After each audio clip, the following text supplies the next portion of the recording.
À présent, je vous invite, mesdames, messieurs, chers participants, à suivre le quatrième et dernier Focus Pays consacré au Niger et au Sénégal autour du thème accroître la contribution des hydrocarbures à la croissance économique, défis et perspectives. Cette session sera modérée par Mohamed Lawan Gaya, expert en énergie et pétrole, ancien secrétaire général de l'Organisation de producteurs de pétrole africain. Monsieur Gaya, je vous passe la main. Bien, merci beaucoup. Merci beaucoup. Mon bonjour à tous les participants à ce panel, mais également à tous les panélistes. Je viens de me rendre compte que l'équipe du Niger a été renforcée.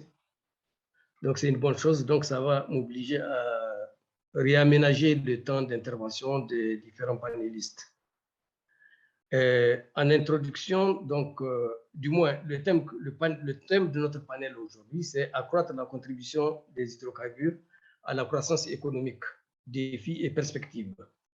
Nous avons le focus sur deux pays, le Niger et le Sénégal. Et je crois que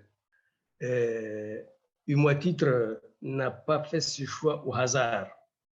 Et nous allons voir pourquoi.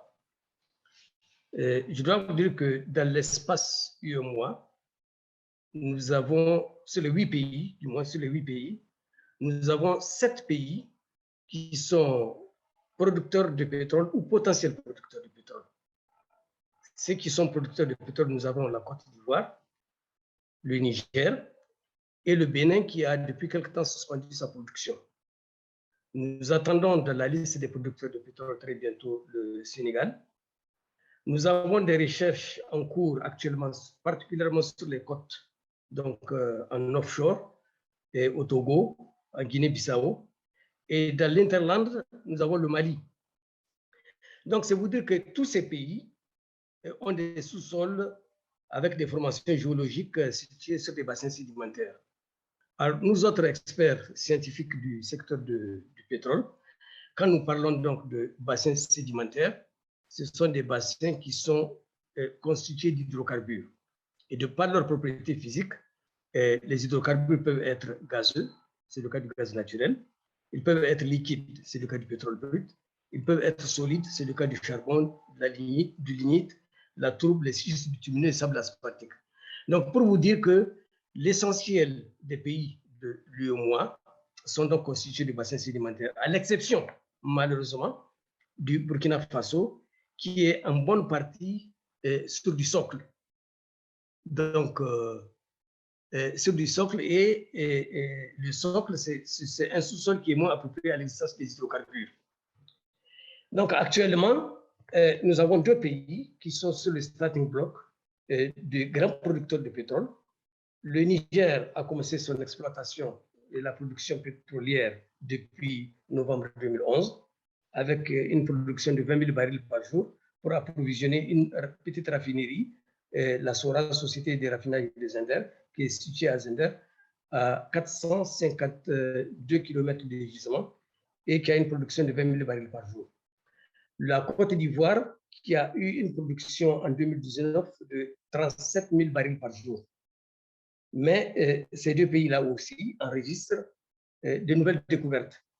Et au nombre donc, de tous les pays donc, que je viens de citer, je disais tantôt qu'il y a deux qui semblent vouloir se détacher du lot et probablement constituer des locomotives sous-régionales de la croissance et du développement à partir des hydrocarbures.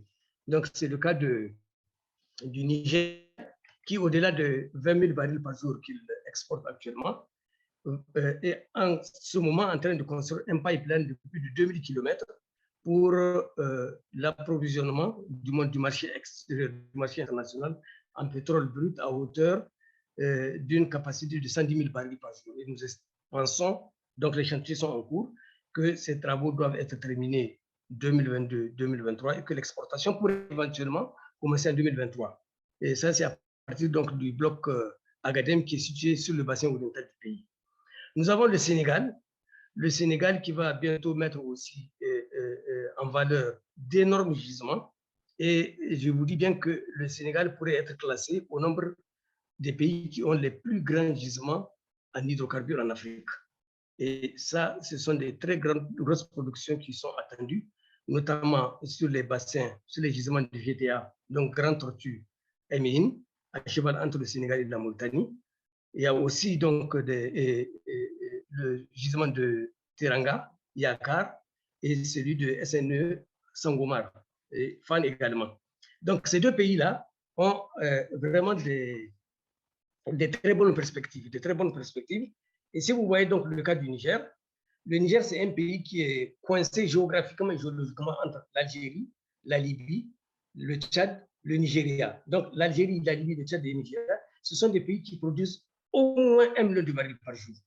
Le Tchad avoisine donc actuellement donc, les 150 000 barils par jour. Et il est certain, comme le Niger est entouré donc, de ces pays-là, et lui-même, le pays est constitué à près de 90% de bassins sédimentaires. Et nous pensons que, Inch'Allah, le miracle qu'a connu donc le Nigeria, la Libye, l'Algérie, le Niger connaîtrait ce même miracle pétrolier. Et ce miracle-là, particulièrement dans une zone, c'est la zone ouest qu'on appelle le bassin de Oulimenden. Le bassin de Oulimenden, il est situé à cheval entre, écoutez-moi bien, entre la partie ouest du Niger, l'est du Mali et le sud algérien.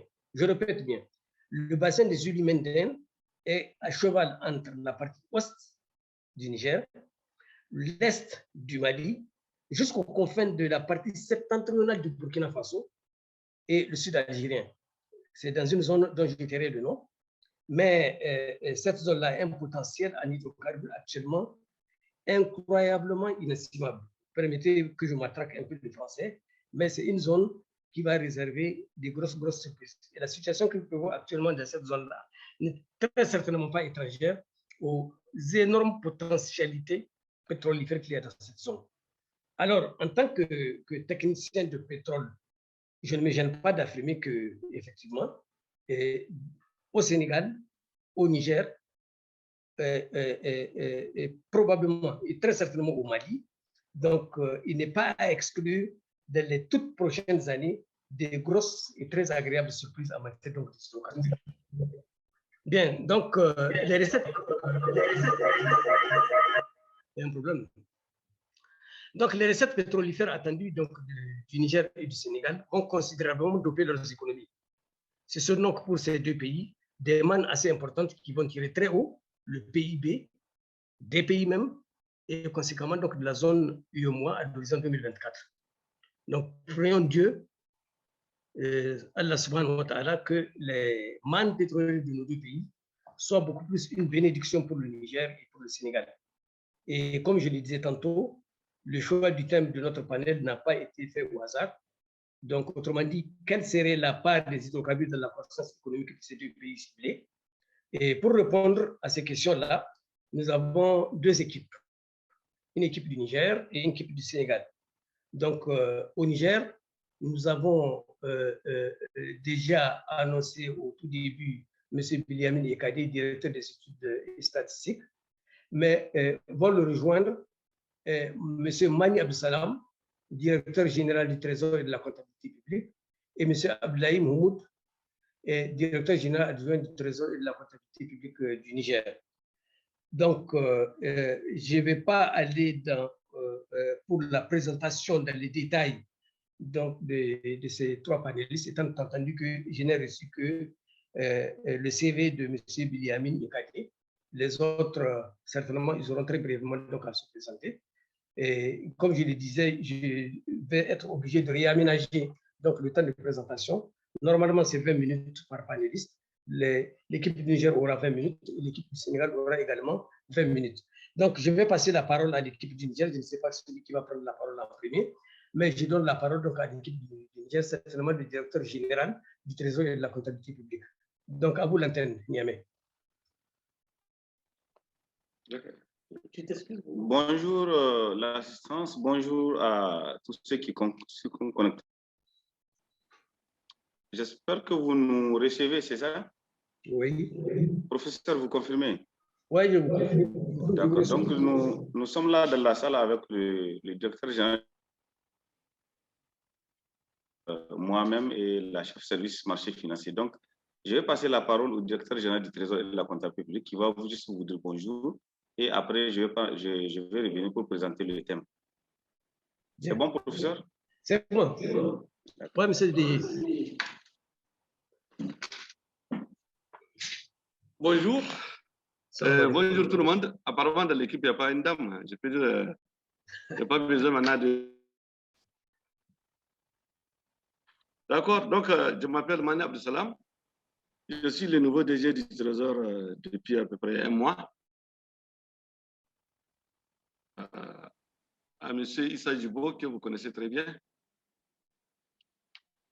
que j'ai secondé pendant 4 ans, de 2018 à aujourd'hui.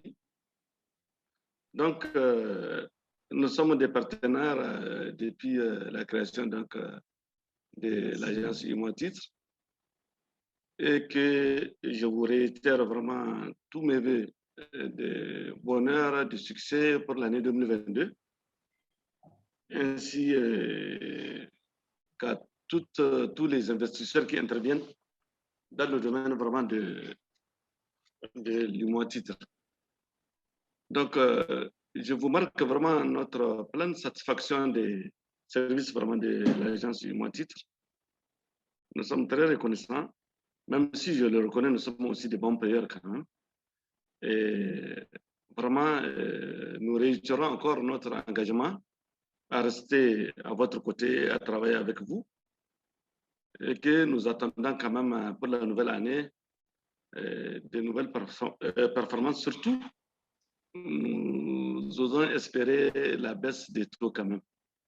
Vous savez, la gestion de la trésorerie, on veut toujours le mieux et au meilleur coût possible. Donc, pour laisser l'équipe vraiment technique travailler avec vous, je vous souhaite vraiment bonne chance et que ça fait à très bientôt. Merci beaucoup. Merci beaucoup. Donc, peut-être M. Abdoulaye Mahmoud. Oui, c'est Ekadi qui va faire la présentation. Ok, allez-y. Sous donc la conduite du DGA, Abdoulaye Mahmoud. Donc, sans plus tarder, je vais partager. Voilà donc bonjour l'assistance. Le thème, il est là affiché. Contribution des hydrocarbures à la croissance économique, défis et perspectives. La prochaine diapo, l'opérateur. Le plan que nous vous proposons va s'articuler autour de 5 points. Un premier point qui va donner juste des généralités, un bref aperçu du pays. Ensuite, on va parler de quelques indicateurs sur la situation économique avant de parler du thème proprement dit, la contribution des hydrocarbures qui elle-même va se dérouler en 3 sous-points. Ensuite, on va parler des grands projets d'investissement en perspective économique à moyen terme sur les 3 sur le plan de financement 2022 en mettant un focus sur le calendrier des titres publics. Donc, ceci étant, la prochaine diapo.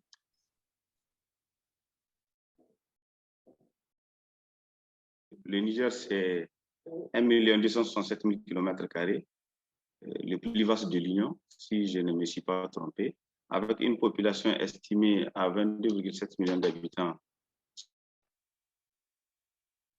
De l'Institut national de la statistique, qui sont basés sur le recensement de 2012, qui est le dernier à date, avec un taux de croissance démographique de 3,9%, l'un des plus élevés au monde.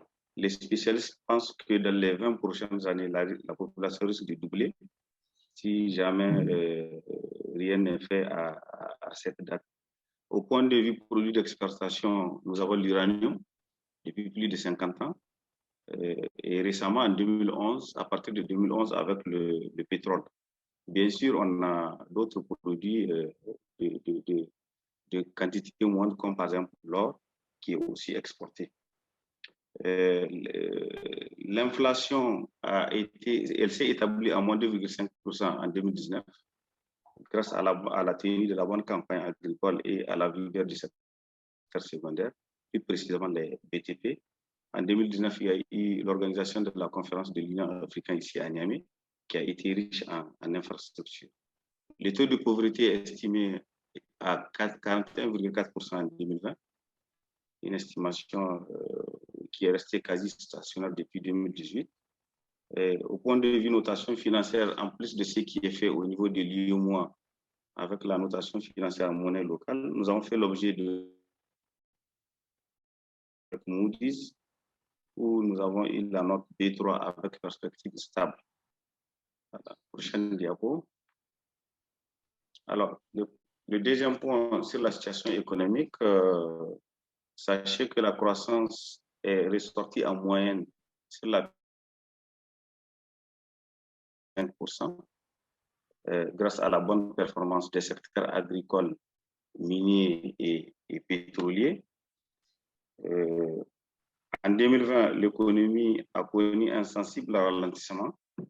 Les mesures de confinement visant à endiguer la propagation de la COVID-19 ont eu de lourdes conséquences sur le plan économique. C'est établi à 3,6%. La croissance devrait en moyenne, sur les trois prochaines années, elle devrait être à 9,5% grâce à plusieurs projets de grande envergure qu'on va voir plus tard. Et c'est à 12,8% en 2024, suite à la finalisation et à l'opérationnalisation du pipeline pour l'exportation du brut vers le Bénin. L'inflation, le niveau, il s'est établi à moins 2,5% en 2019, comme je le disais tantôt. Cette inflation, en 2020, nous avons failli frôler la barre de 3% du critère de convergence de l'UEMOA. Elle s'est établie à 2,9%, un peu vraiment en dessous de la moyenne de 3%. Cette inflation serait maintenue en moyenne à un niveau de 2% sur les 5 prochaines années. Quant au déficit, il était à 3,5% en 2019. Il y a eu plus de dépenses pour endiguer la pandémie de COVID-19 que j'évoquais tantôt. Il y a eu plus de dépenses que de recettes. Il faut souligner que les recettes en 2020 ont été beaucoup négativement impactées par la fermeture de la frontière avec le Nigeria, qui est la première puissance économique du continent, avec qui nous partageons à peu près 1400 km de frontières. Il y a aussi les mesures sécuritaires au niveau de certaines frontières qui n'ont pas facilité la collecte de certaines recettes. Donc, tout combiné, ça a favorisé à creuser le déficit en 2020, qui a été estimé à 5,2%. Ce déficit va baisser en 2021 à 4,7%. Acceptable, en tout cas en dessous de la moyenne de 3%, à un niveau de 2,7% sur les 5 prochaines années, grâce notamment à l'exportation des hydrocarbures. La prochaine diapo. Pour l'endettement, nous sommes à un niveau de 43,6% en 2020, contre 39,1% en 2019 et 35,3% en 2019, donc en dessous de la norme communautaire de l'UEMOA fixée à 70%, en raison notamment des appuis budgétaires qu'on a reçus dans le cadre de la riposte contre la COVID-19 et un prêt que nous avons contracté auprès de la Dette Bank dans le cadre du reprofilage de la dette qui nous a permis de rallonger la maturité du portefeuille. Le niveau d'endettement devrait décroître davantage dans les prochaines années, soutenu par la consolidation fixée pour atteindre 33,3% je ne vois pas. C'est quoi?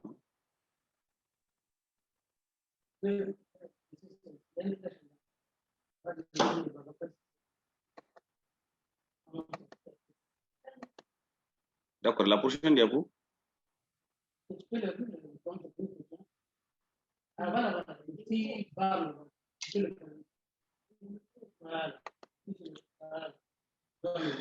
Alors, pour notre thème, la contribution des hydrocarbures à la croissance, le premier sous-thème on va d'abord aborder avec vous la contribution de la branche pétrole suivant une période pour laquelle les données sont disponibles de 2017 à 2020. Ainsi, la branche pétrole englobe la production et le raffinage, c'est le D.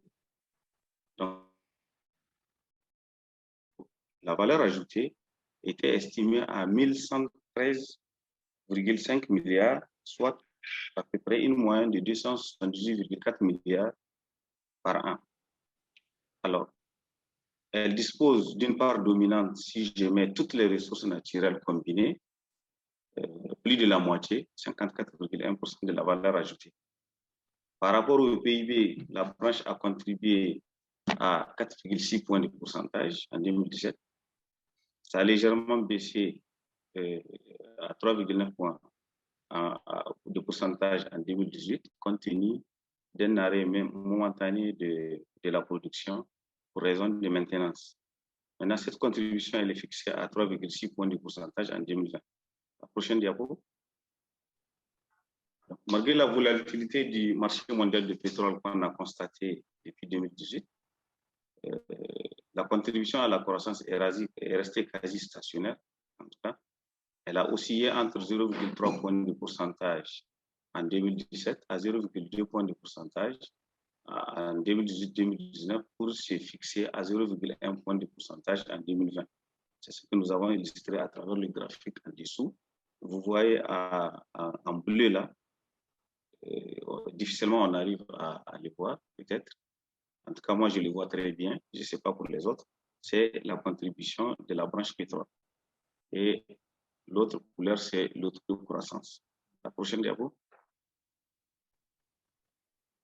Par rapport aux recettes, d'abord, nous avons en 2020, les recettes internes totales recouvrées ont été chiffrées à 852,4 milliards contre 848,5 milliards en 2019. La contribution du secteur pétrolier aux recettes budgétaires en 2020 s'élève à 103,9 milliards, soit 12,2% contre en valeur aussi 96,9 milliards. C'est ce que nous avons illustré à travers le graphique en face à droite. Allô, vous m'entendez? Oui, allez-y, continuez. Sauf que vous approchez la fin de votre temps là. Vous m'entendez? Je vais accélérer. Oui, on vous entend bien, il faut accélérer effectivement parce que vous êtes en train de consommer votre temps. D'accord, professeur. Alors, par rapport aux recettes fiscales, cette fois-ci, on a rapporté uniquement aux recettes fiscales. La contribution du secteur pétrole a augmenté de 1,4 points de pourcentage en passant de 12,3 à 13,7%. La prochaine diapo. D'abord, les défis. Nous avons en ligne de mire déterminé la construction de l'oléoduc, quand même l'un des plus longs au monde, 10 000 km, qui va passer du bassin d'Agadem, là où on fait l'exploitation du pétrole, au port de Sémé au Bénin, ce qui permettra de porter la production qui est actuellement de 20 000 barils jour à 100 000 barils jour. Ensuite, on a aussi un projet d'élaborer une stratégie de gestion de ces recettes pétrolières avec l'assistance, à savoir la malédiction des ressources pétrolières, comme on l'a dit. On a aussi un programme de mettre en place un cadre institutionnel et opérationnel robuste, efficace et transparent des revenus pétroliers. La prochaine diapo. Pour les perspectives, alors la période 2022, la croissance se situera à 8,2% en moyenne. Donc, c'est la période avec le début des exportations du brut qui vont commencer en 2023 et le maintien de la vigueur des investissements publics et privés, notamment à travers des projets structurants dans plusieurs secteurs socio-économiques. À cet effet, l'apport du secteur pétrolier dans l'économie représentera à partir de 2023 presque 25% du PIB, 45% des recettes fiscales, contre 12,1% actuellement, et 68% des recettes d'exportation et 8 à 12% des emplois formels. La prochaine diapo. L'opérateur. Voilà. Perspectives économiques à moyen terme, les différents projets d'investissement qui sont attendus sur les 5 prochaines années. D'abord, la construction du pipeline que j'évoquais tantôt. Ensuite, je passe à la construction de 1550 logements sociaux, la construction de 2 centrales thermiques dans 2 localités du Niger, Niamey et Zender, la construction de 2 centrales photovoltaïques, l'achèvement des travaux d'installation de la dorsale nationale de fibre optique, la mise en exploitation de la mine d'uranium de Madoela avec Viex, le Canadien, au démarrage. Ensuite, la poursuite de la prospection minière et pétrolière avec l'octroi de plusieurs nouveaux permis de recherche et d'exploration en plus de ce qui existe déjà. Alors, rapidement sur le plan de financement 2022. Pour l'année 2022, le besoin de financement après notre stratégie de dette à moyen terme est évalué à 869 milliards. La stratégie consiste à diversifier les sources de financement avec un endettement dont la structure sera externe et 40,7% de financement intérieur. Donc, sur le marché des titres publics, il a été retenu des opérations, des interventions régulières. Ensuite, la prochaine diapo. Des recours au titre in fine, ça c'est une autre stratégie aussi que nous avons retenue. Un abonnement systématique des titres pour en réduire le nombre. Ensuite, l'émission des titres longs qui permettra de rallonger le portefeuille global de la dette. Une gestion active de la dette et de la trésorerie pour minimiser le risque de refinancement. Pour 2022, la levée des ressources sur le marché porte sur un montant de 530 milliards au total, dont 350 milliards constitués d'obligations du Trésor. Ces obligations du Trésor sont donc décomposées comme suit. Une émission de 3 ans infinie qui est en cours aujourd'hui et qui, j'espère, les investisseurs que vous avez couverts largement avec des taux vraiment trop bas. Et ensuite, 3 émissions de 5 ans qui sont programmées pour un montant de 105 milliards. 2 émissions de 7 ans in fine pour 60 milliards et 3 émissions de 10 ans in fine pour 105 milliards et une émission de 15 ans in fine pour un montant de 50 milliards. Voilà donc en quelques lignes ce que nous tenons à partager avec vous. Je vous remercie, professeur, je vous renvoie la parole. Ok, merci. Merci beaucoup, M. Ekadie, vous avez été dans le temps. Donc, très rapidement, avant de passer à l'équipe du Sénégal, je vais rapidement commenter un peu votre présentation. Donc, vous avez d'abord brossé la situation économique récente du Niger. Il en ressort que la croissance actuelle, qui est de 5,5%, est due à la bonne performance du secteur agricole, donc la bonne pluviométrie de l'année passée, et l'apport du secteur minier et aussi celui du secteur pétrolier depuis novembre 2011. Bon, sauf que, évidemment, donc la situation que vous avez brossée dans ce secteur-là va de 2017 à 2020. Donc, vous disiez que en 2024, la croissance attendue est de 12,8%, suite à la finalisation du pipeline et le début de l'exportation du pétrole brut. Vous avez parlé de la valeur ajoutée de la branche pétrolière qui est de la branche pétrolière qui est estimée à 1113,5 milliards de francs CFA. Et de manière générale, l'ensemble des ressources extractives, vous avez parlé de ressources, j'imagine bien sur les ressources extractives, elle est constituée de 54,1% du PIB. Ça, j'aurai un petit commentaire tout à l'heure à faire par rapport à ça.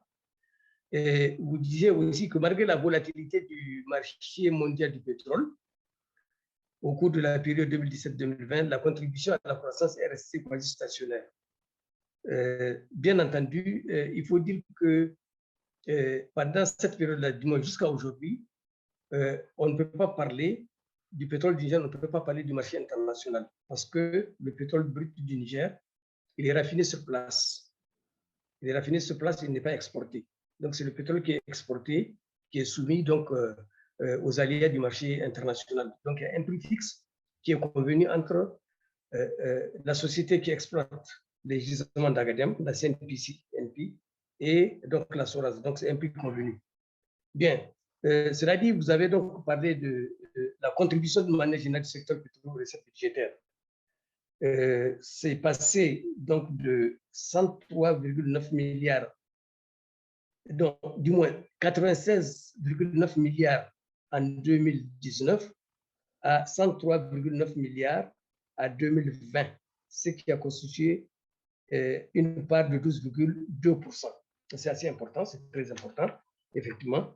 Mais avec la perspective de l'exploitation du pipeline, donc vous estimez que l'apport du secteur pétrolier de l'économie représentera à partir de 2023 25% du PIB, 45% des recettes fiscales, 68% des exportations et de 8 à 12% des emplois formels.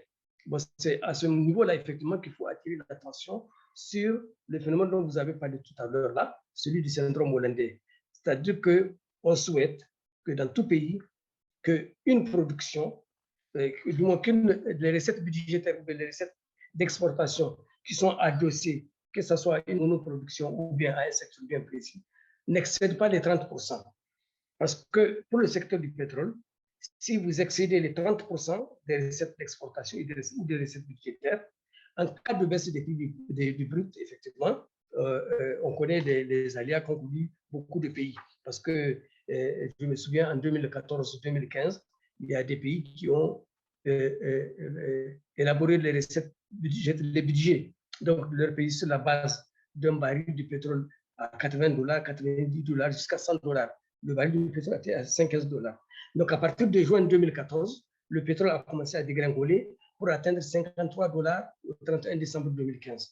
Donc, vous voyez bien, donc ça a mis ces pays-là en difficulté. C'est pour ça qu'on souhaite bien que les pays procèdent beaucoup plus à la diversification de leurs économies, que les recettes pétrolières servent plutôt à diversifier les économies.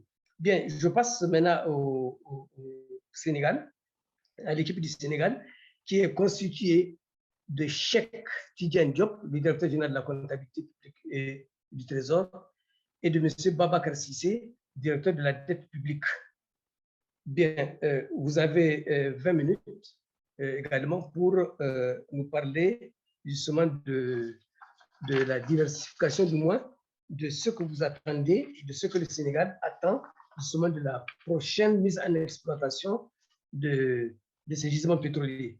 Et reste entendu que même dans la phase de recherche, il y a des retombées sur l'économie nationale, mais les retombées sont beaucoup plus significatives quand l'exploitation démarre. Donc, je donne la parole à l'équipe du Sénégal. À vous, Dakar.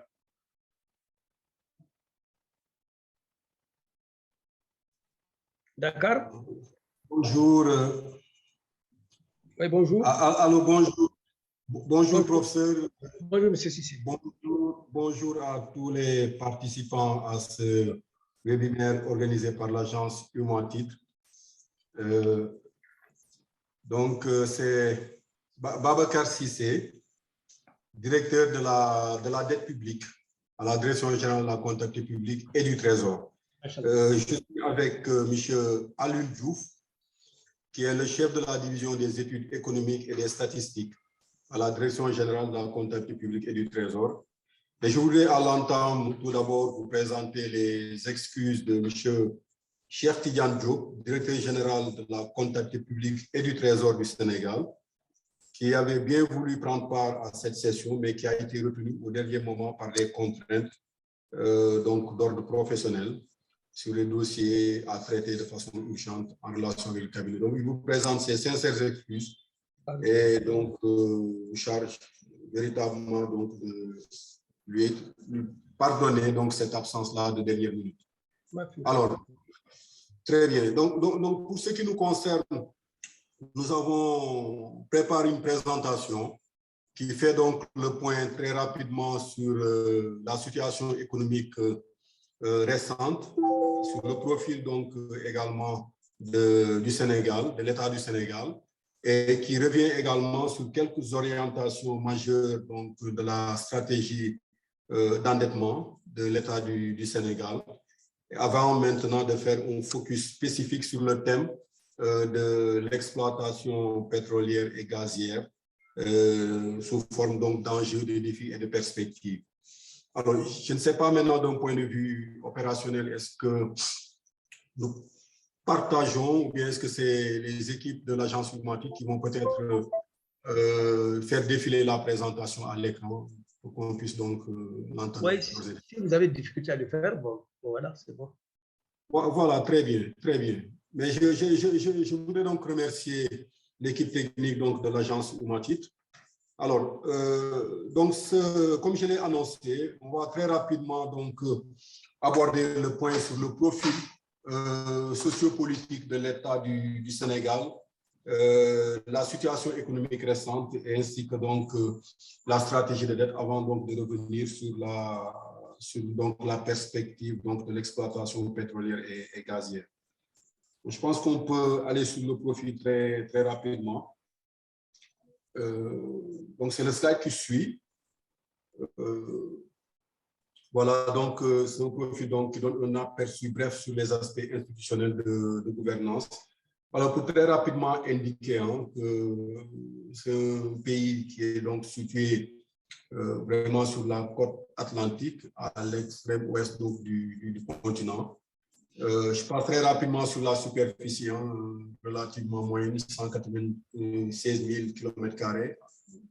Une population, je pense, voilà, qui est jeune, et ça pose maintenant un défi de capter un peu donc, les bénéfices du bilan démographique. Donc, c'est une population estimée à 17 millions, un peu plus de 17 millions d'habitants, et qui est très largement donc, une population jeune. Donc, les jeunes de moins de 15 ans représentent 41% donc, de cette population-là.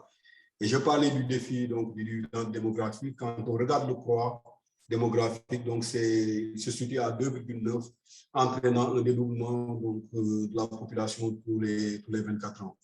Alors, une population assez urbaine, avec donc un PIB par habitant de l'ordre d'un peu plus de $1 400 en 2020.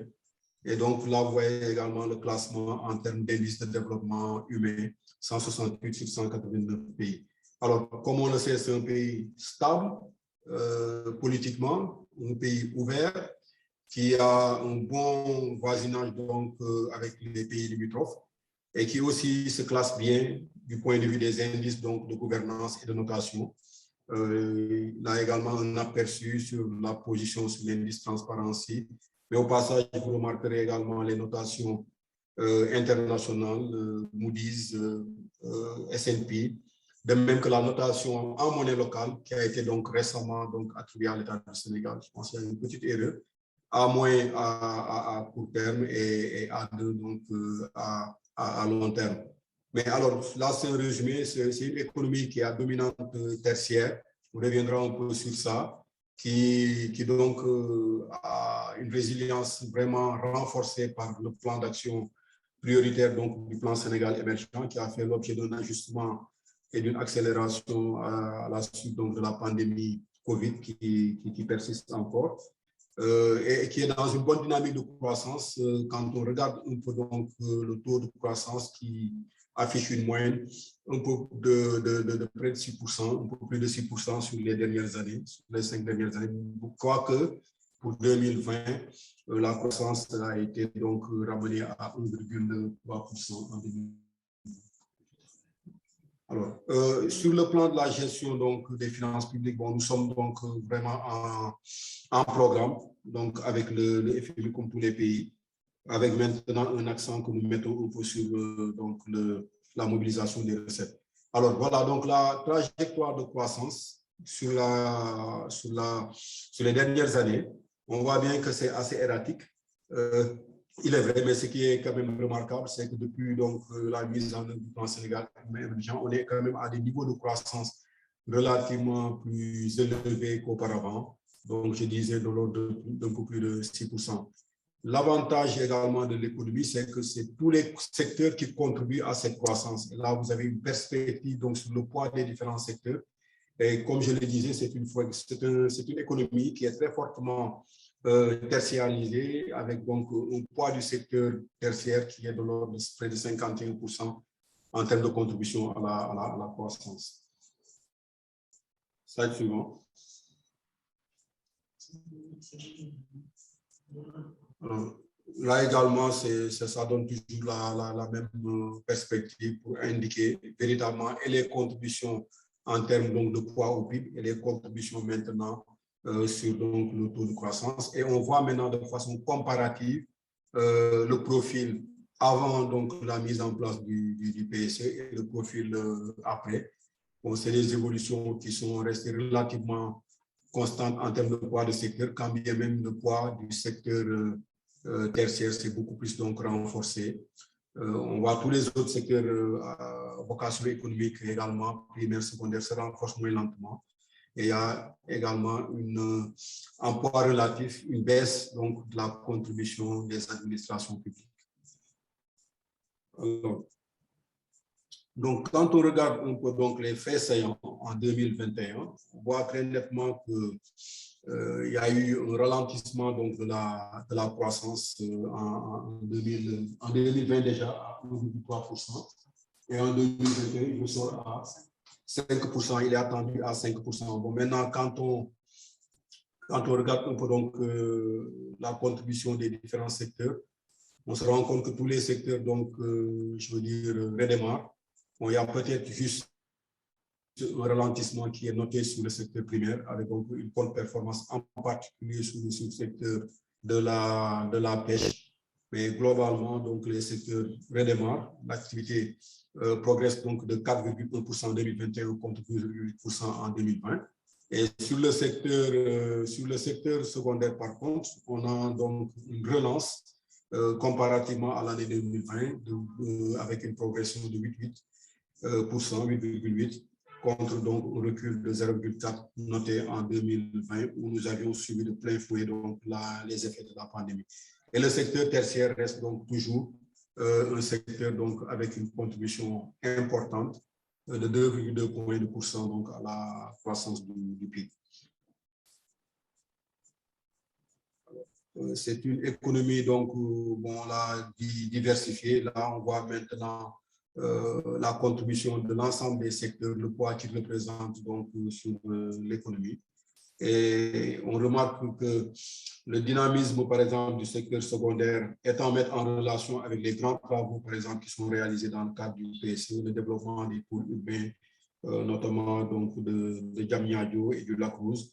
Les investissements également qui ont été donc massifs pour redémarrer un peu les industries chimiques du Sénégal, de même que la Somiba, qui est toujours dans l'exploitation du phosphate. Et également tous les projets d'infrastructure qui sont donc extrêmement importants, de même que les projets dans l'énergie, avec donc le développement de centrales solaires et la relance aussi de l'industrie alimentaire, particulièrement dans l'UNED. Donc sur le tertiaire, donc c'est un secteur qui reste toujours donc porté par les télécoms, par les transports, les banques dans une moindre mesure, mais qui est également assez résilient par rapport aux effets de la COVID. Alors, sur les finances publiques, nous avons donc les efforts qui sont faits. Non, c'est bon, je pense qu'on peut revenir sur les finances publiques. Alors, sur les finances publiques, donc, ce qui est caractéristique dernièrement, c'est vraiment les efforts qui sont réalisés pour maîtriser le déficit budgétaire, qui ont été des efforts donc, assez remarquables, notamment sur la période 2014 jusqu'en 2017-18. Bon, et après, on a quand même un peu suivi je veux dire, les contre-coups, notamment en 2020, de la pandémie de la COVID, donc, qui a fait que le déficit qui a été ramené à 3,9% en 2019 s'est creusé pour donc se situer à 6,1% en 2020, en relation donc avec les moyens qui ont été mis en place pour donc contrer les effets un peu de la COVID et relancer les différents donc, secteurs de l'économie. Donc, on a dans ce cas-là une gestion budgétaire, mais qui devrait être caractérisée par le retour progressif à la normale. Déjà en 2022, on projette le déficit de l'ordre de 4,8%, qui devrait donc également, je veux dire, se réduire en 2023 aux alentours de 6%, et progressivement, 4,3%, on va aller à 3% à l'horizon 2024-2025, en relation donc avec l'exploitation, le démarrage donc de l'exploitation du pétrole. Je reviendrai sur ça dans le thème qui est consacré à ce sujet. Donc, globalement, poursuite des efforts en termes donc, de réduction budgétaire, même si on a accusé le coût en relation donc, avec la pandémie. Et cela est lié à deux options fondamentales. La première, c'est de maintenir un effort soutenu en termes de mobilisation de ressources internes. Et là, nous avons la mise en œuvre de la stratégie de recettes à moyen terme, donc qui vise à un relèvement du taux de pression fiscale à travers donc, un renforcement des contrôles, une modernisation, une digitalisation donc, des administrations fiscales et douanières, et un partage donc d'informations qui permettra d'aller chercher de nouveaux contribuables, de recruter de nouveaux contribuables et d'aller vers un élargissement de la base donc, taxable qui soit beaucoup plus importante qu'actuellement, parce qu'on a quand même, je veux dire, une population de contribuables assez étroite pour le moment. Et donc, la perspective, c'est véritablement d'aller vers un élargissement et de faire donc des gains en termes de pression fiscale et de recettes.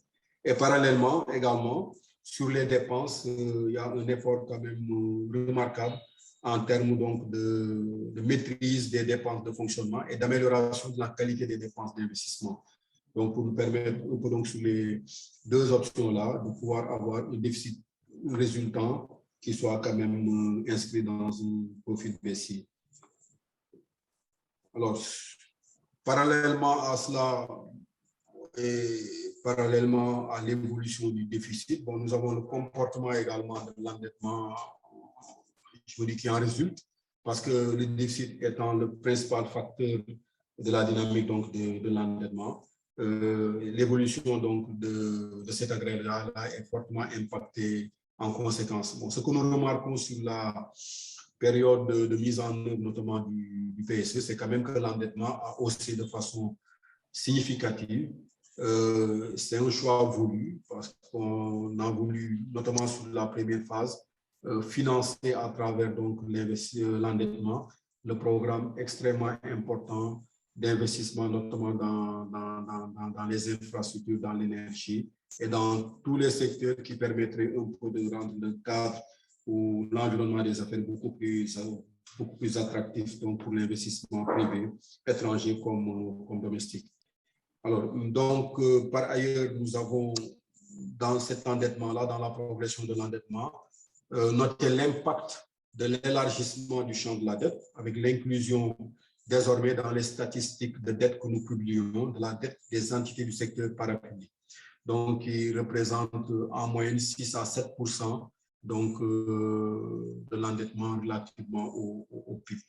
Donc, nous avons malgré tout un endettement qui demeure soutenable. Les exercices de viabilité qui sont menés régulièrement avec les équipes du fonds attestent que le profil est encore soutenable, quand bien même des vulnérabilités sont là, qui réduisent un peu donc nos marges en matière d'endettement extérieur non concessionnel en particulier. Et je crois que ça a impacté après la stratégie que nous sommes en train de mettre en place et on viendra un peu plus largement sur ce point-là dans les slides qui vont venir. Alors donc, nous avons au niveau du compte extérieur, je passe très rapidement là-dessus, un compte courant qui est également, comme on le sait tous, structurellement déficitaire, mais avec une amélioration donc, du solde qui a été noté de façon assez sensible dernièrement. Je pense qu'on peut aller au slide 15 pour voir cela à l'écran. Le déficit donc, du compte courant qui s'améliore, bien que également avec la pandémie, on ait eu quelques contre-coups à ce niveau-là. Mais globalement, donc, on avait pu peut-être le contenir à près de 5% avant de connaître maintenant un reflux lié à la pandémie, certes, lié également un peu aux programmes d'investissement qui ont été également accélérés sur la période récente. Alors, le déficit est projeté quand même à près de 9% en 2022, après être donc ressorti à 10,2% en 2021. Donc, on aura un gain et retrouver maintenant le chantier de l'amélioration des déficits du compte courant qui devrait être nettement, je veux dire, amélioré dans la perspective donc, de l'exploitation pétrolière. Bon, sur donc, le secteur monétaire, bon, au passage, vous remarquerez que même si le solde du compte courant est déficitaire, le solde global, quand même, lui, est globalement positif et se consolide également sur la période. C'est le slide 16. Alors, concernant le secteur monétaire, pour donner donc une perspective sur tous les 4 secteurs, bon, comme on le sait, hein, c'est quand même une situation relativement maîtrisée, avec donc une progression de la masse monétaire en liaison avec donc la progression des avoirs extérieurs nets. C'est important parce que c'est la résultante du sol global, de même que des dépôts donc, au niveau du système. Alors, ce qui est également intéressant à noter, c'est que quand même les crédits au secteur privé connaissent quand même une progression appréciable qui est toujours positive et qui ressort à plus de 4,6% en 2021. Et en moyenne, c'est à 9,6% depuis 2014. Donc, ça veut dire qu'il y a des projets également portés par le secteur privé qui sont bancables, qui parviennent donc à trouver des financements. Et que donc, le fait que le financement de l'État se soit accru n'a pas été véritablement d'un effet d'éviction pour le financement donc, des projets du secteur privé. L'inflation, globalement, est une inflation maîtrisée. Si on peut aller à la slide 17 pour voir ça. Donc, ça donne un profil également de l'évolution et des dépôts et des crédits à l'économie qui sont donc dans une tendance haussière. Alors, le système monétaire, enfin, le système bancaire, globalement, est solide, résilient. La place de Dakar et du Sénégal de façon plus large, c'est une place donc, qui se positionne bien dans l'Union, avec donc, des banques qui sont bien capitalisées quand on considère donc le ratio d'adéquation des fonds propres. Et les créances qui sont improductives également sont maîtrisées à des niveaux qui sont donc acceptables. Et c'est en moyenne 7,4% sur la période 2015-2017. Alors, concernant donc les perspectives de convergence, pour un peu terminer sur la situation donc macroéconomique, slide 19, bon, on va noter que quand même en relation avec tout ce qu'on a dit sur le déficit budgétaire, sur le taux d'inflation, sur la croissance, que, enfin, le Sénégal respecte peut-être pas tous les critères de la convergence, mais quand même une bonne partie de ces critères. Bon, on n'est pas encore dans le respect du déficit budgétaire. Ça, c'est une perspective que nous entrevoyons surtout à partir de 2023. Bon, maintenant, sur quand même les réserves, sur le taux d'inflation, nous sommes confortables. Sur également l'encours de la dette, quand bien même les marges sont relativement dégradées ces dernières années. Globalement, quand même, nous sommes dans le respect de la norme communautaire fixée à 70%. Et je signale que c'est une norme qui est fixée pour l'endettement de l'administration centrale. Alors, dans ce contexte-là, nous avons quand même adapté, nous, notre stratégie d'endettement, notamment quand on a, je veux dire, réajusté notre plan d'action prioritaire pour donc prendre en charge les effets liés un peu à la commune. Alors, globalement, sur l'objectif, notre préoccupation, ça va être de couvrir les besoins de l'État du Sénégal, vraiment au meilleur compromis possible de coûts et de risques. Et cela en explorant tous les financements qui sont disponibles auprès de nos partenaires, auprès des marchés internationaux et domestiques dans lesquels... Donc, vous avez consommé votre temps, vous allez devoir accélérer. Très bien, très bien. Alors, donc je disais que nous sommes donc dans cette optique-là d'explorer toutes les possibilités pour donc couvrir au meilleur compromis coûts et risques. Et donc, nous privilégions toujours des endettements concessionnels, même s'ils sont extérieurs. Et nous avons maintenant quand même une réorientation, et je pense que c'est ça qu'il faut noter, sur le marché monétaire, donc pour renforcer donc notre dette en monnaie locale, surtout quand on considère les bonnes conditions qui sont offertes actuellement donc, sur ce marché-là. Donc, vous voyez que l'État du Sénégal est de toute façon maintenant plus présent sur le marché dans le respect vraiment de ses objectifs d'être un émetteur de référence sur ce marché-là. Alors, je vais donc accélérer pour aborder le point maintenant du thème spécifique que nous avons sur le pétrole. Bon, je pense que le professeur l'a dit, hein, nous ne sommes pas encore un État pétrolier. Nous devons l'être en perspective. Maintenant, quelques éléments juste au contexte, c'est de noter que depuis 2014 en particulier, nous avons quand même bénéficié de la découverte d'importants gisements, aussi bien en pétrole qu'en gaz. Globalement, depuis que l'exploitation a commencé au Sénégal, et ça remonte à 1952, ça remonte à fort longtemps. Au total, nous avons quand même sur les découvertes significatives 3 découvertes de gaz naturel, avec un potentiel global estimé à 862 milliards de mètres cubes. C'est Grand Tortue Ahmeyim, c'est Teranga, c'est Yakar. 4 découvertes également majeures donc, sur le pétrole. On peut aller à la page 28 hein, pour permettre aux autres de suivre.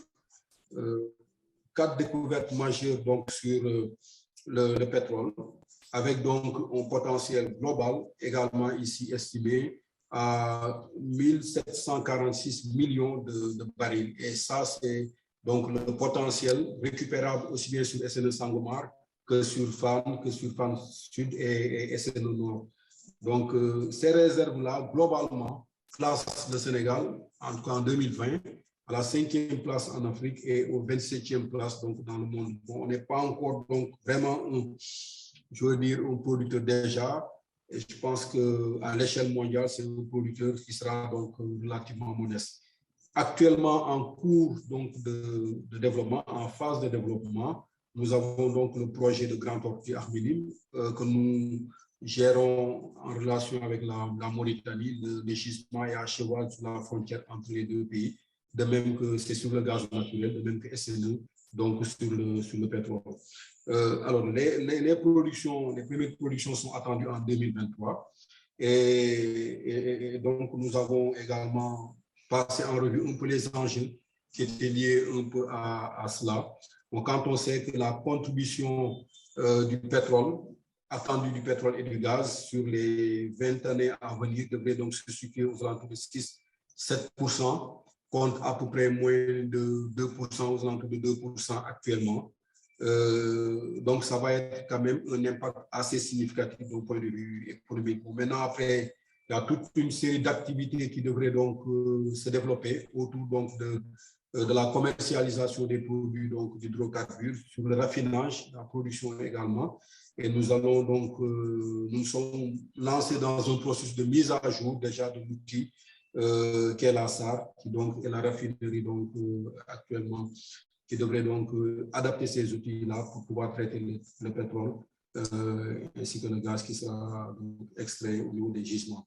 Alors, l'autre chose qu'il faut indiquer, c'est toutes les initiatives qui sont prises, qui sont mises en œuvre pour développer maintenant toute la chaîne logistique du gaz, avec notamment un terminal gazier au niveau du port autonome de Dakar.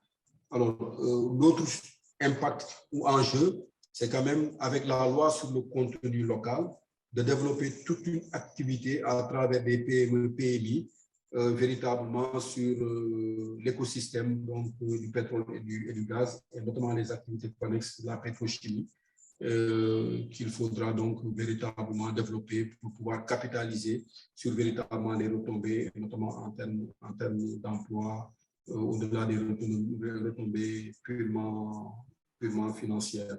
Yeah. Alors, donc très rapidement, je disais que le pétrole, enfin sur le gaz, nous sommes dans une exploitation commune avec la Mauritanie. Et donc, l'enjeu ici, c'est véritablement de faire en sorte que ce soit une opportunité véritablement de consolider, je veux dire, le bon voisinage, les relations donc, avec la Mauritanie à travers les accords de coopération pour le développement et l'exploitation de GTA.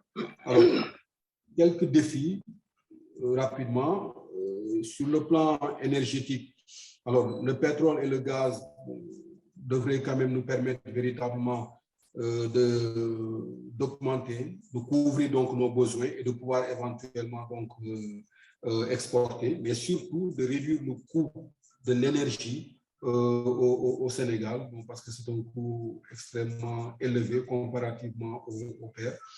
Et donc, nous devons pouvoir, avec l'exploitation pétrolière, améliorer donc, je veux dire, le coût de l'énergie au Sénégal. Mais maintenant, nous sommes dans une stratégie également de gas to power, de conversion aussi de nos infrastructures pour pouvoir donc avoir des centrales à gaz, des centrales qui sont reconverties au gaz et développer maintenant des énergies renouvelables qui soient beaucoup plus propres. J'ai parlé également de la diminution du coût du kilowatt-heure, qui est actuellement aux alentours de 137. Vous voudrez bien conclure, M. Cissé? Merci bien, professeur. Alors, Voilà. je passe très rapidement sur les défis environnementaux, parce que l'exploitation se fait en offshore. Et quand même, il y a une nécessité de faire une évaluation un peu donc des besoins à ce niveau-là d'études d'impact environnemental. Bon, alors, je passe sur les défis sécuritaires pour peut-être m'appesantir sur le défi de la gestion transparente. Nous avons, je veux dire, un processus d'appel d'offres qui est publié avec notre adhésion à l'ITIE. Et donc, la transparence est quand même une préoccupation extrêmement importante. Et du point de vue institutionnel, on a mis en place des cadres et des entités, je veux dire, de façon inclusive, qui donc réunit l'ensemble des acteurs, je veux dire, du pays, pour débattre un peu donc de la coordination et débattre également un peu des orientations. Et nous avons, nous aussi, également remis à jour le code pétrolier pour mieux profiter des opportunités, notamment avec les perspectives de découverte additionnelles que nous pourrons avoir donc à ce niveau-là. Et tout dernièrement, un projet de loi également a été discuté très largement sur l'affectation des revenus du pétrole. Et de façon plus ou moins consensuelle, l'orientation validée, c'est d'affecter 90% au budget de l'État et ce sera consacré exclusivement à des dépenses d'investissement. Et les 10% serviront donc à des ressources que nous allons donc épargner pour les générations futures. Et je précise que dans les 90%, nous dégageons également des ressources qui permettront d'alimenter le fonds de stabilisation. Okay. Voilà, donc je m'en arrête là. Voilà. Je pense que lorsque la présentation sera partagée, on pourra peut-être donner l'opportunité à ceux qui sont intéressés de voir également les autres considérations. Je vous remercie. OK, merci beaucoup, M. Cissé. Et je vous ai laissé consommer encore 10 autres minutes sur les 20 qui vous étaient impartis, vu l'importance de votre présentation et aussi l'importance du fait que le cas du Sénégal est vraiment un cas d'école. Parce que aujourd'hui, c'est un des rares pays en Afrique, que je connais pratiquement tous les pays producteurs de pétrole en Afrique, où les débats sur la gestion future des ressources pétrolières bat son plein au niveau de toutes les couches de la population. Ça, c'est quelque chose qui est à saluer. Donc là, ça dénote vraiment de la transparence. Et vous le savez bien, la gestion, la gouvernance du secteur du pétrole ne peut être effective que dans une situation de transparence effective. Donc, très rapidement, je vais commenter votre présentation. Vous avez commencé, au même titre que la présentation du Niger, à faire donc, une sorte d'état du lieu de la situation économique du Sénégal, qui, pour ce cas, précis pour le cas du Sénégal, depuis la mise en œuvre du plan Sénégal émergent, le Sénégal s'est inscrit dans un nouveau sentier de croissance au cours des dernières années. L'avantage du Sénégal, au même titre que celui du Niger, c'est d'avoir une économie diversifiée.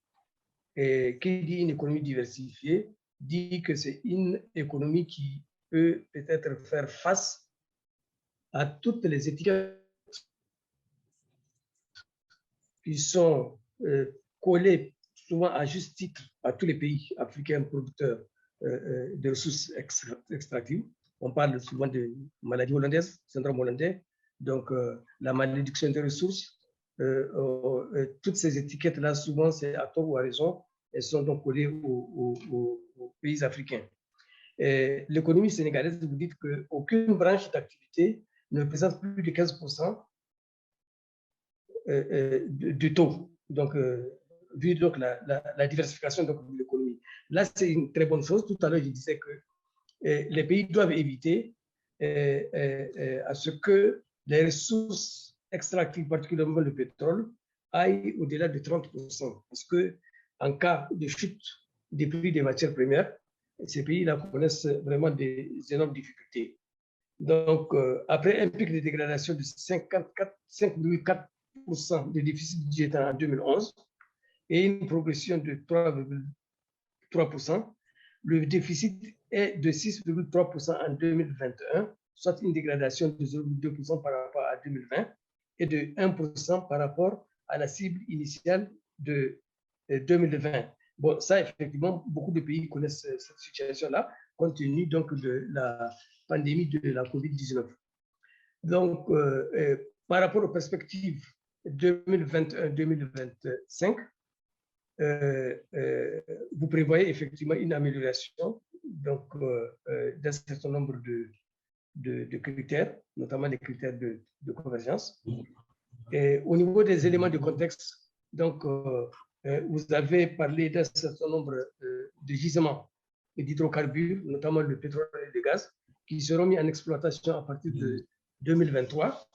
Et la mise en exploitation donc, de ces abondantes réserves du Sénégal vont améliorer donc, l'implication macroéconomique. Justement, donc, la production de pétrole et de gaz va améliorer substantiellement les implications macroéconomiques, notamment l'amélioration des investissements étrangers, le renforcement de la croissance. Vous avez parlé aussi de la promotion du mix énergétique, ça c'est très important. Et surtout, vous allez être gros producteur de gaz et je crois que ce gaz-là doit être très important dans le cadre de l'amélioration du mix énergétique et peut-être diminuer, un tant soit peu, certaines substances, certains hydrocarbures émetteurs de gaz à effet de serre. Donc, les hydrocarbures vont améliorer l'assiette fiscale, donc les entreprises de production. Et aussi, vous parlez d'une gestion prudente des ressources afin d'éviter le syndrome hollandais, ce qui est très, très important. Et c'est ce qui est à saluer. Bien, par rapport, vous dites que le Sénégal n'a pas encore commencé. Certes, le Sénégal n'a pas commencé l'exploitation pétrolière. Et il est attendu de franchir la barre de 6 000 milliards de budget donc, dans les années à venir. Mais il faut dire que les recettes dans le secteur du pétrole, on commence à les engranger, pas forcément pendant la phase d'exploitation, même pendant la phase de recherche, il y a des recettes qui doivent être générées, qui doivent générer des rentrées fiscales. C'est le cas des redevances superficielles. Toute entreprise étrangère qui bénéficie d'une licence d'exploration et d'exploitation d'hydrocarbures a un certain nombre d'impôts à payer au Trésor national. Et là aussi, on peut parler aussi de l'amélioration du contenu local. Et c'était une occasion, effectivement, vous avez parlé de ça. Effectivement, le Sénégal a une loi sur le contenu local. J'ai lu cette loi-là, elle est très importante et je crois que beaucoup de pays doivent s'en inspirer. Bien, de manière générale, donc, avant de passer à la question des réponses, questions et réponses, il y a une question qui a été posée qui peut-être ne peut pas être adressée à vous tous. C'est M. Tahiri Joutel qui dit que comment allez-vous financer vos projets pétroliers et gaziers, sachant que la COP26 a arrêté le financement des énergies fossiles d'ici 2023. Effectivement, je réponds à cette question puisque je suis dans le secteur. Il y a un certain nombre de pays et d'institutions internationales, et ces pays-là, c'est particulièrement les pays occidentaux, là où la lutte contre le réchauffement climatique bat son plein, notamment les pays septentrionaux, le Danemark, la Norvège et autres, et même la France, qui a quand même dans son mix énergétique le nucléaire quand même, qui est assez important.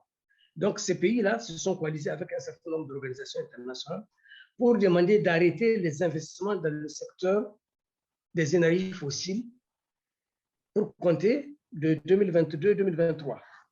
Bon, évidemment, ça n'a pas beaucoup marché, ça ne peut pas marcher non plus, parce que ces pays-là, pour l'essentiel, ils se sont adossés justement sur les ressources fossiles pour bâtir leur économie. Donc, il n'y a aucune raison qu'aujourd'hui, ces pays-là étant développés, maintenant, ils demandent aux autres pays qui sont non pas producteurs, qui sont en voie de production de pétrole, un pays comme le Sénégal, on va venir dire au Sénégal donc d'arrêter sa production d'énergie, du moins des énergies fossiles, parce qu'au motif qu'ils vont polluer l'environnement. Aujourd'hui, l'Afrique ne participe qu'à 4% seulement de la pollution atmosphérique mondiale. Le réchauffement climatique, l'Afrique ne participe que 4%. Et c'est l'Afrique, justement, les ressources pétrolières et gazières africaines qui ont permis, justement, de développer ces pays-là qui, aujourd'hui, reviennent pour dire que les pays africains doivent arrêter leur production.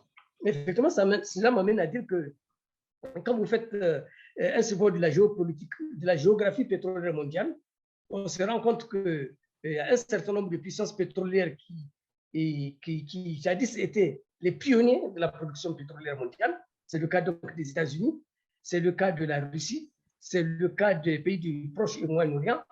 Aujourd'hui, ces pays-là sont dans une phase de déplétion. Les États-Unis ont commencé l'exploitation depuis quelques années des hydrocarbures de schiste. Ça veut dire que les hydrocarbures conventionnels sont en voie de diminution, sont en voie de tarissement aux États-Unis. Et les pays du Moyen-Orient aussi, qu'on ne se cache pas la face, les ressources pétrolières des pays du Moyen-Orient sont en train de s'épuiser. Parce que ça fait des centaines d'années, ça fait plus de siècles que ces ressources sont exploitées. Mais quand vous prenez le continent africain, donc en 1960, il n'y a que 4 pays africains qui ont commencé une production modeste du pétrole.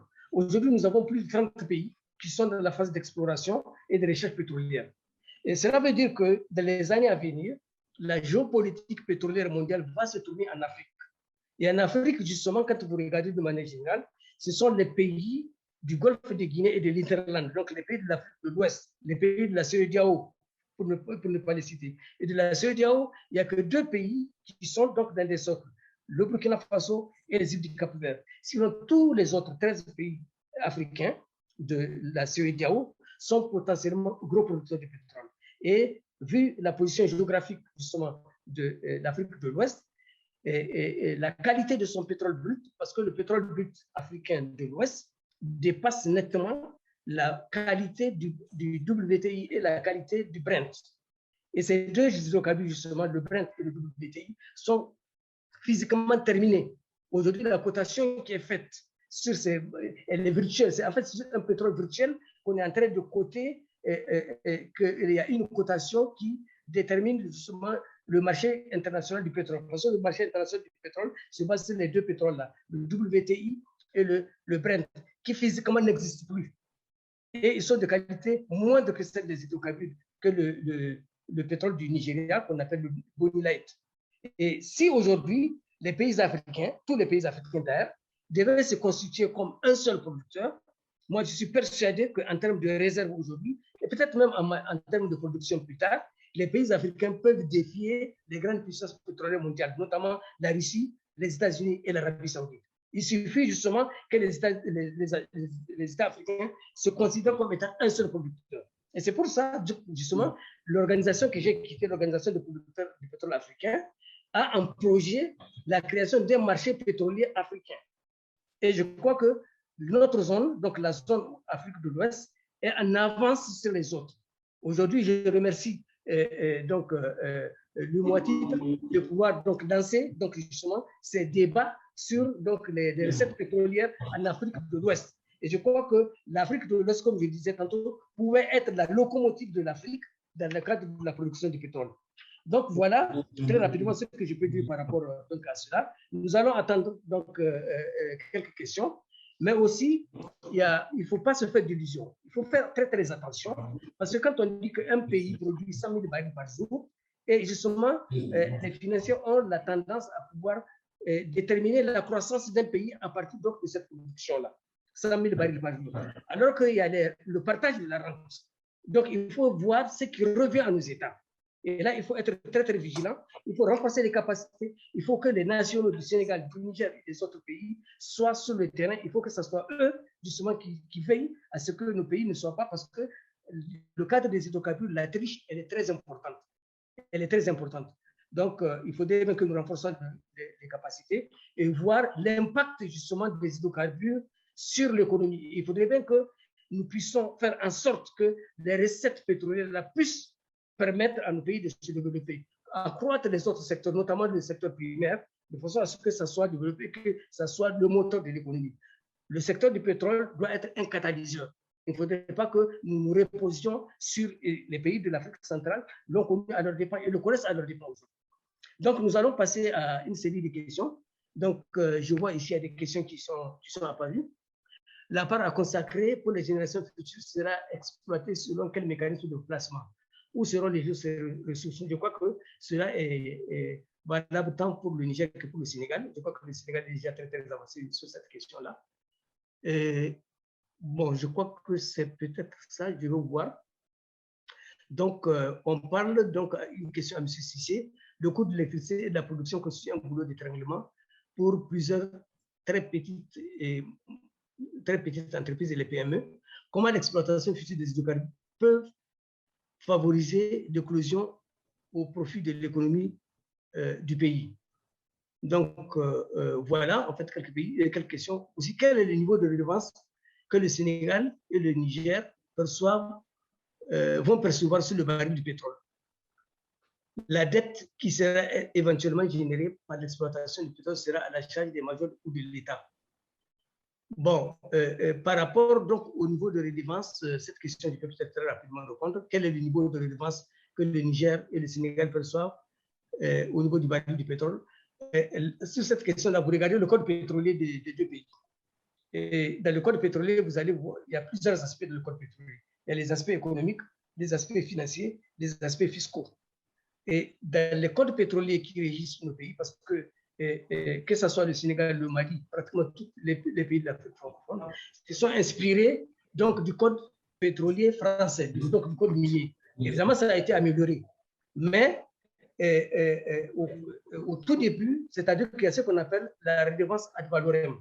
La redevance ad valorem elle est de 12,5%, je crois bien pour le Sénégal aussi, mais pour le Niger, elle est de 12,5%. C'est ce que les États prélèvent directement dès la sortie du baril du pétrole.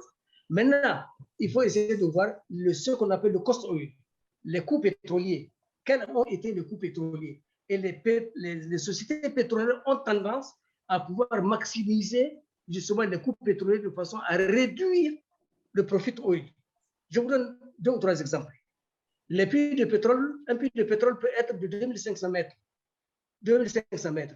Une fois qu'il est foré, avec donc le pétrole brut qui sera exploré, les recettes du pétrole vont permettre de rembourser justement ce puits de pétrole-là. Un puits de pétrole de 2500 mètres de profondeur, la société exploratrice est en mesure de mettre 3000 mètres. Oh, oui. Donc, il y a 500 mètres qui sont indûment comptabilisés. Et ça, justement, il y a Vous avez compris ce que vous dites? Vous avez compris ce que vous dites? Oui. Voilà. Comme c'est l'État qui va supporter les coûts, au lieu de supporter 1500 mètres, il va supporter 3000 mètres.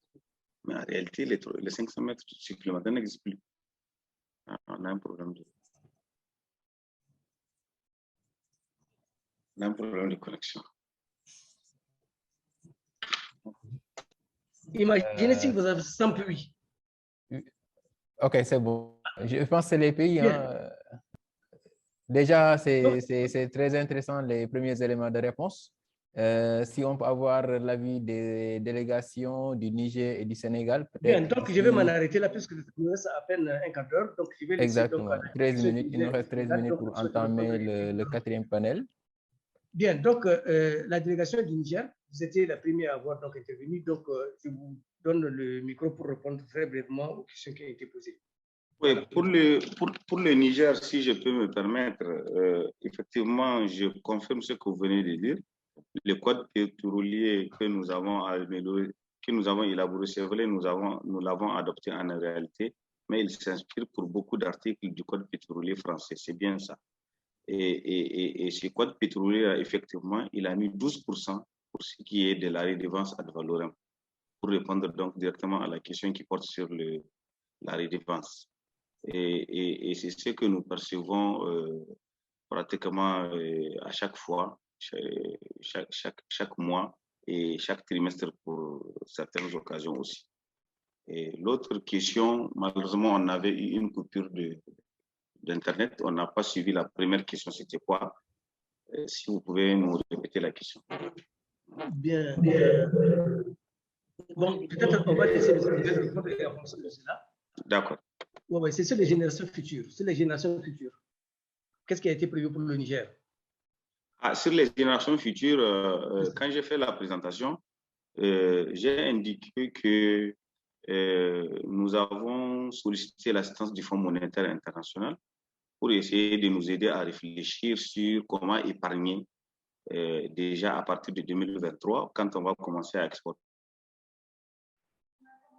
Comment donc épargner des montants, en tout cas pour les générations futures. Et nous avons aussi en ligne de mire mettre en place en tout cas un dispositif réglementaire qui va essayer de cadrer ces retombées financières. Je l'ai précisé dans la présentation. Donc, allez-y aux autres questions si vous en avez les réponses. L'autre question, c'était sur la redevance ad valorem. Ça, j'ai répondu. Je ne sais pas, la troisième question, c'était sur quoi? Parce qu'on avait des interruptions incessantes de connexion.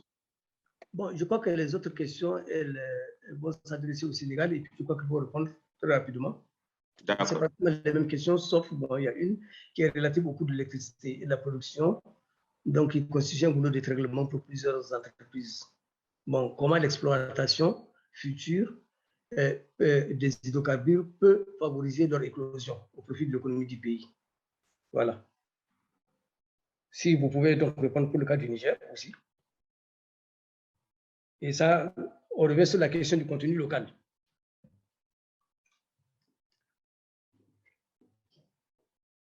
Oui, allez-y, M. Kadi, si vous avez une réponse, sinon on passe à l'équipe du Sénégal. Non, on passe à l'équipe du Sénégal. D'accord. OK, M. Cissé. Mais merci beaucoup, professeur. Alors, je pense que j'avais noté une question un peu sur le coût de l'électricité et la manière dont il pouvait, donc, dont l'exploitation pétrolière pouvait contribuer à son... Je mets la vidéo. Et la manière dont l'exploitation future du pétrole pourrait donc contribuer à son amélioration.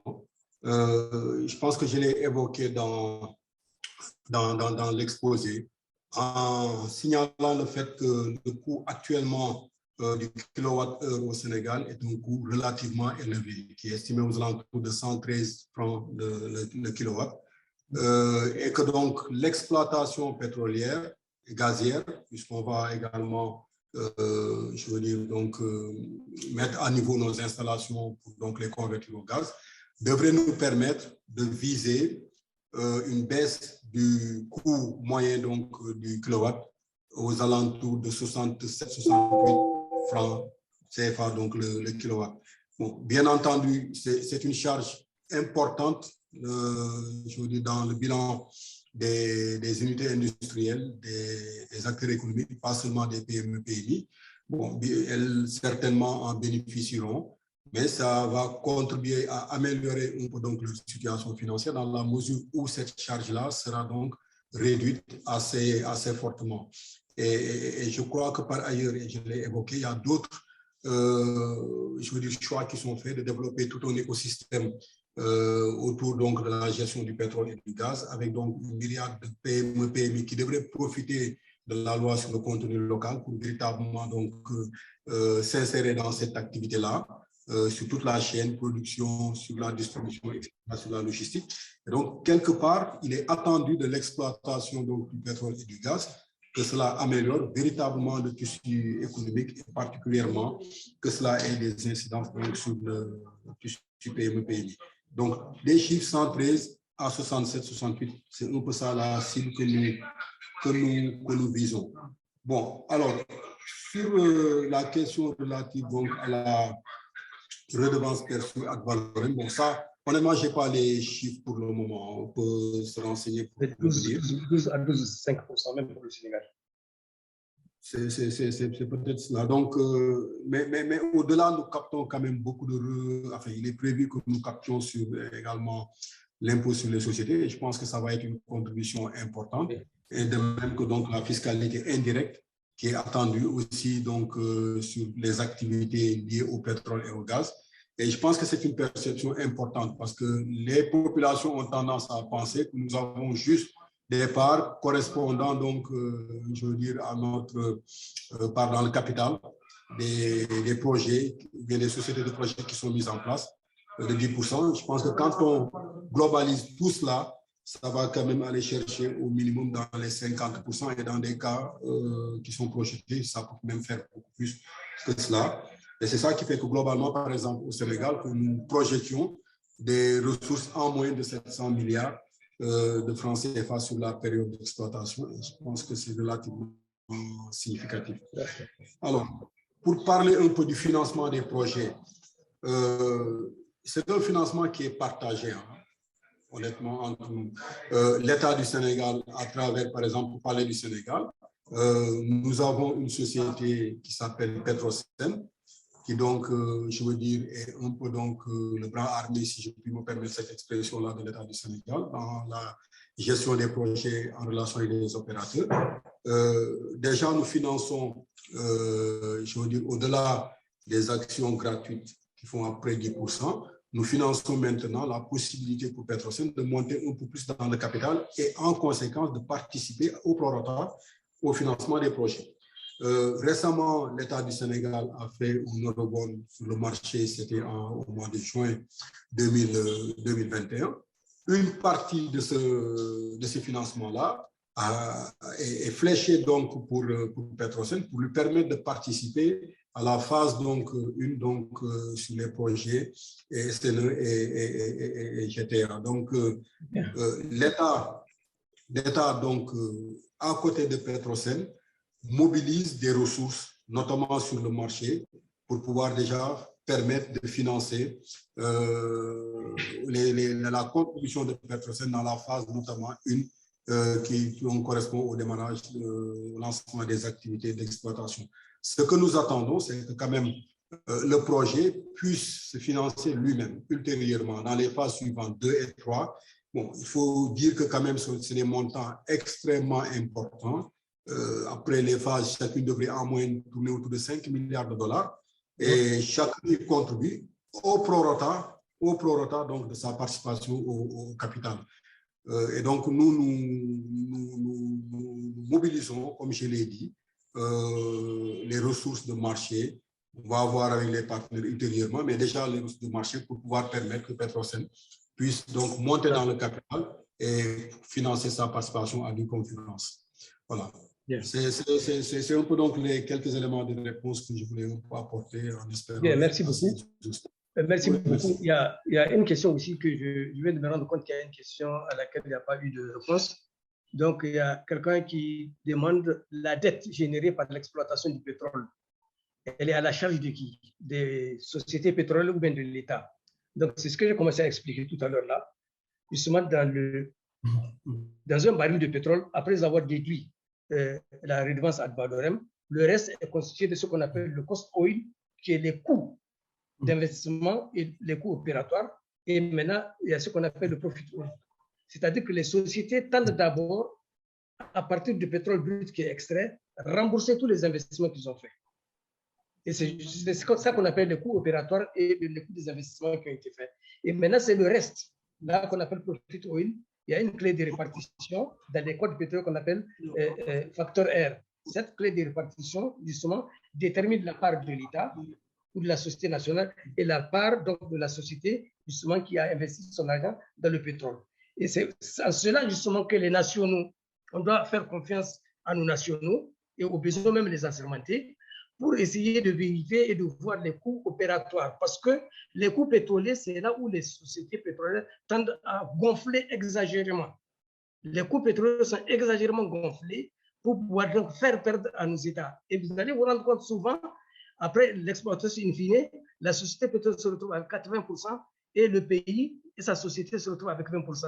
Et on ne peut pas savoir où c'est parti, et c'est parti justement de les coûts d'exploitation des coûts pétroliers. Et tout à l'heure, je vous ai parlé donc de la profondeur du puits, mais il y a aussi une autre tactique justement de ces sociétés-là, particulièrement pour les sociétés qui utilisent donc le pipeline d'exportation. On va détraquer le pipeline. Sur le pipeline, 2 millions de barils vont passer, mais il y a un compteur qui va marquer 1 million de barils. C'est-à-dire qu'il y a un autre million qui est volé. Ensuite, il y a le prix du baril, c'est-à-dire que le Brent est de $87 et le WTI est de $85. Il y a une différentiel de $2. Votre brut est de meilleure qualité, il est coté à $87, mais la société qui est là, elle va marquer justement dans ces registres que c'est la qualité moindre. Donc, sur chaque baril, il y a des milliers, il y a des centaines et des centaines de tactiques pour escroquer nos pays. Et là, on ne peut pas faire face à ces tactiques-là tant qu'on ne fait pas confiance à nos nationaux, tant qu'il n'y a pas de transparence. Donc, il faudrait bien impliquer les nationaux sur toute la chaîne de valeur de l'industrie pétrolière, les assermenter, avoir des inspecteurs, et c'est à cela qu'on peut réduire justement les arnaques des sociétés pétrolières. Et ce n'est pas les États qui remboursent, mais c'est sur le dos de l'État qu'on rembourse donc les dettes. Voilà, donc nous sommes à la fin de notre présentation. Donc, je tiens à remercier les équipes du Sénégal et les équipes du Niger, mais beaucoup plus, je remercie les responsables de IMOA Titre pour avoir donc justement initié un thème aussi important comme accroître la contribution des hydrocarbures à la croissance économique. Professeur M. Gaya, avant de conclure, peut-être une à deux questions qui ont été adressées à M. Cissé aussi. On souhaiterait qu'il nous parle du plan de financement annuel du Sénégal et les montants que l'État entend lever sur le marché régional. Bien. Le marché des titres publics. Voilà. Monsieur Cissé. Monsieur Cissé, est-ce que vous avez entendu? Vous avez saisi la question? Oui, alors. Oui, allez-y. Voilà, d'accord, très bien. Donc, je pense que c'était une partie de la présentation que j'ai pour aller très rapidement.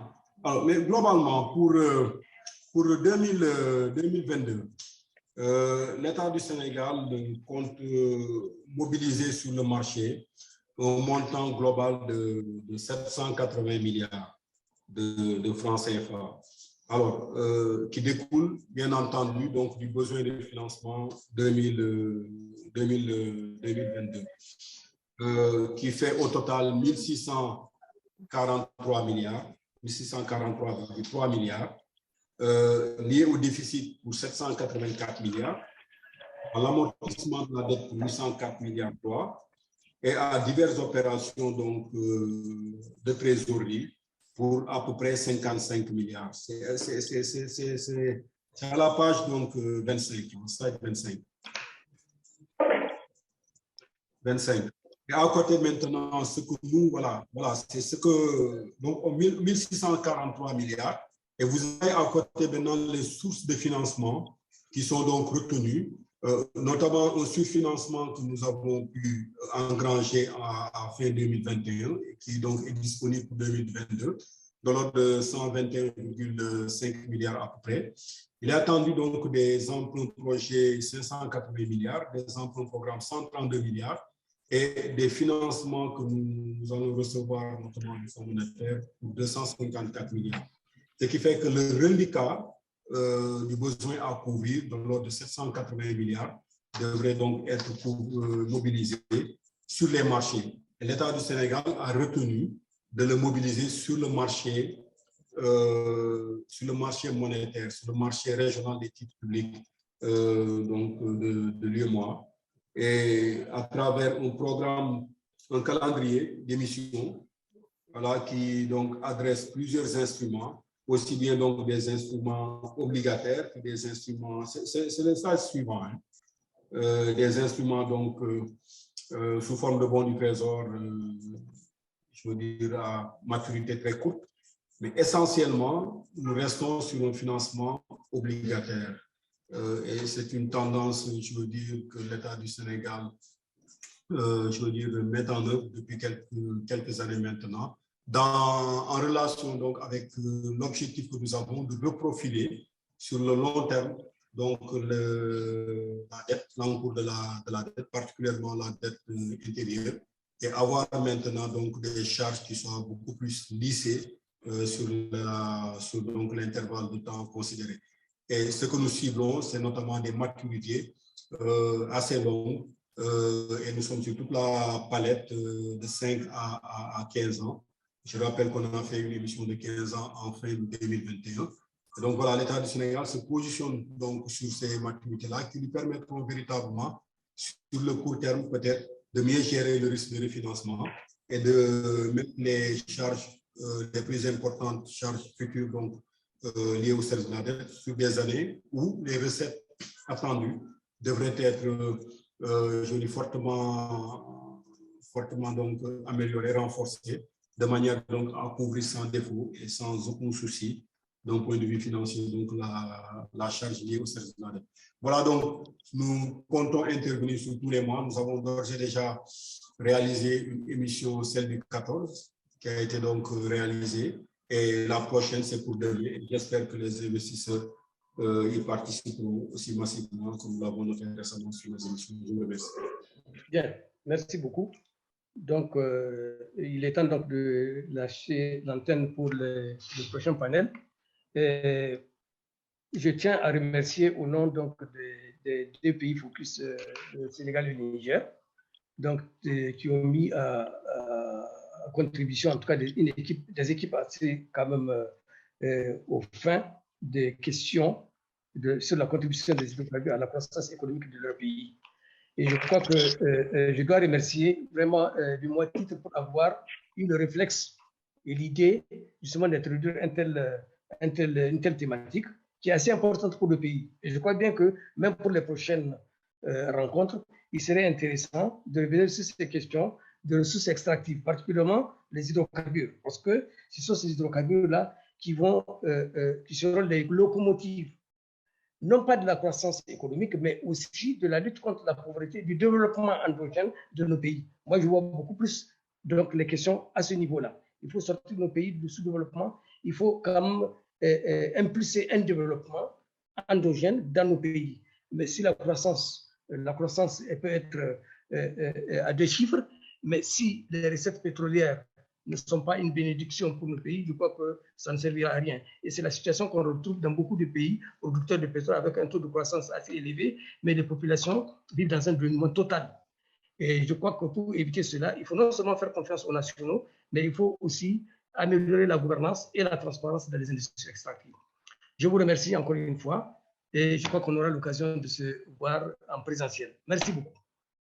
Merci encore une fois, professeur, pour la pertinente modération, en tout cas, des débats. Nous vous remercions tous pour vos riches interventions lors de ce Focus Pays dédié au Niger et au Sénégal et qui a porté sur le thème « Accroître la contribution des hydrocarbures à la croissance économique, défis et perspectives ». Je rappelle que les Focus Pays visent à mettre l'accent sur les potentialités économiques des États membres de l'UEMOA, leur contribution aux performances économiques récentes et les initiatives envisagées pour accroître leur contribution à la croissance à moyen terme. Les thèmes retenus pour les différents Focus Pays sont en rapport avec les potentialités et les défis actuels des États de l'UEMOA.